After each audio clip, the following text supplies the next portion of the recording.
Every Who down in Whoville liked Christmas a lot, but the Grinch, who lived just north of Whoville, did not. The Grinch hated Christmas, the whole Christmas season. Now please don't ask why. No one quite knows the reason. It could be his head wasn't screwed on just right. It could be, perhaps, that his shoes were too tight. But I think that the most likely reason of all may have been that his heart was 2 sizes too small. But whatever the reason, his heart or his shoes, he stood there on Christmas Eve, hating the Who's. Starting down from his cave with a sour, grinchy frown at the warm lighted windows below in their town. For he knew every Who down in Whoville beneath was busy now hanging a mistletoe wreath.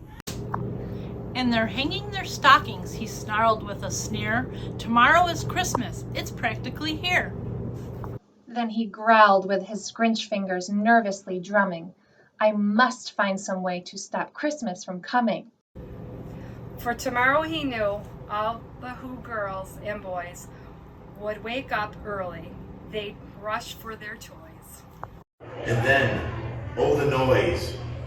Noise, noise, noise. That's one thing he hated, the noise. Noise, noise, noise.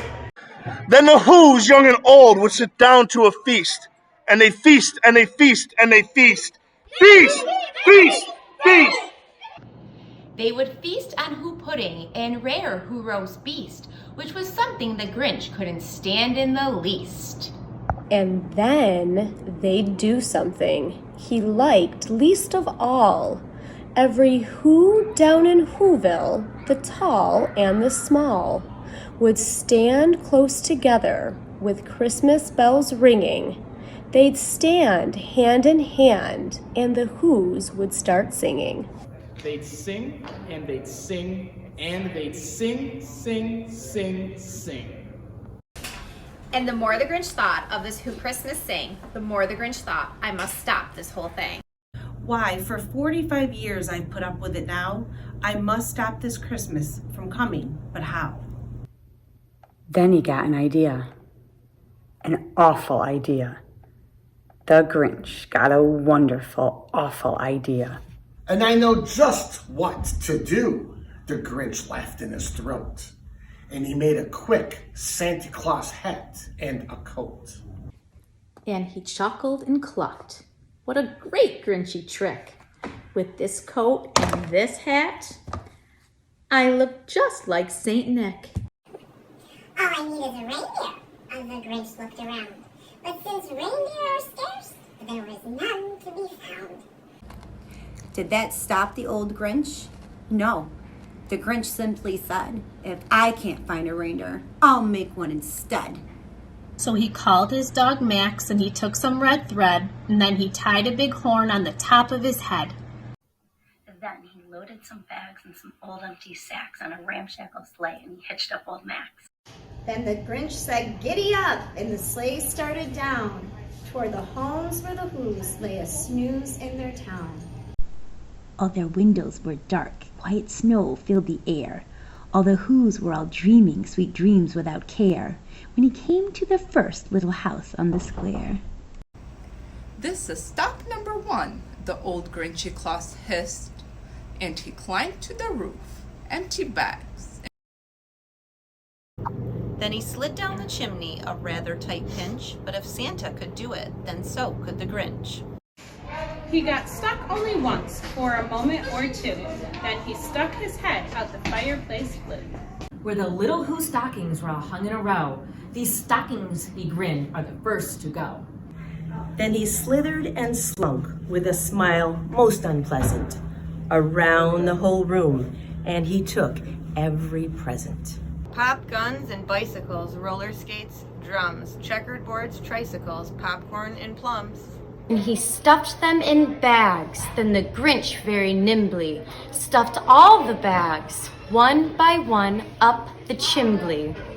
Then he slunk to the icebox. He took the Who's feast. He took the Who pudding. He took the roast beast.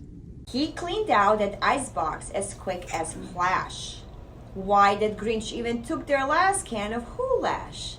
Then he stuffed all the food up the chimney with glee. And now, grinned the Grinch, I will stuff up the tree.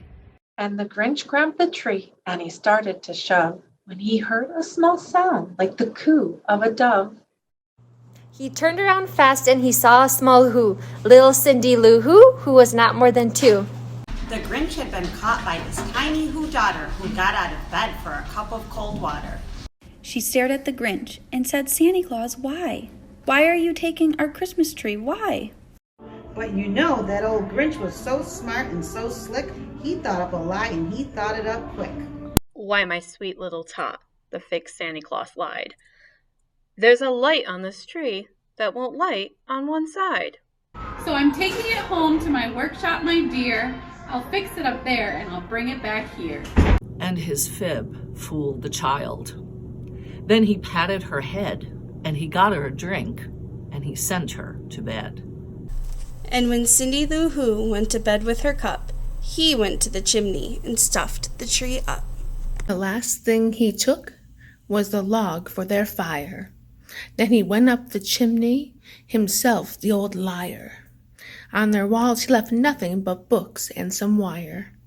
And the one speck of food that he left in the house was a crumb that was even too small for a mouse. He did the same thing to the other Who's houses, leaving crumbs much too small for the other Who's mouses. It was 1/4 dawn, all the Who's still abed, all the Who's still snooze when he packed up his sled. Packed it up with their presents, the ribbons, the wrappings, the tags and the tinsel, the trimmings, the trappings.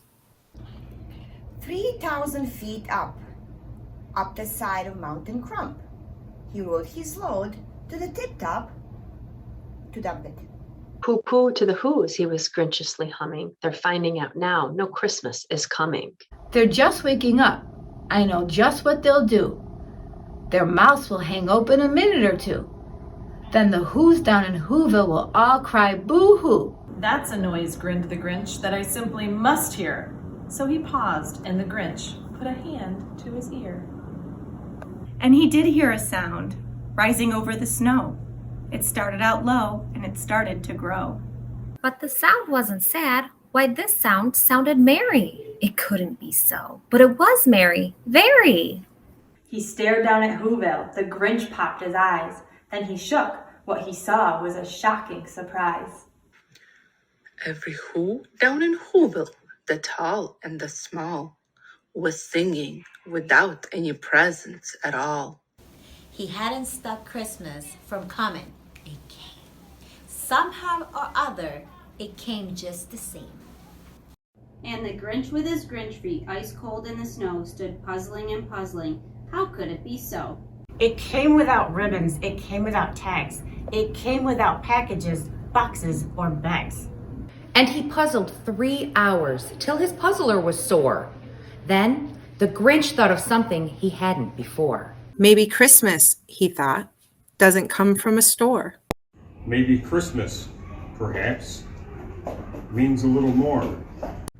And what happened then? Well, in Whoville they say that the Grinch's small heart grew 3 sizes that day. And the minute his heart didn't feel quite so tight, he whizzed with his load through the bright morning light. And he brought back the toys and the food for the feast. And he himself, the Grinch, carved the roast beef. You're a mean one. You really are a hero.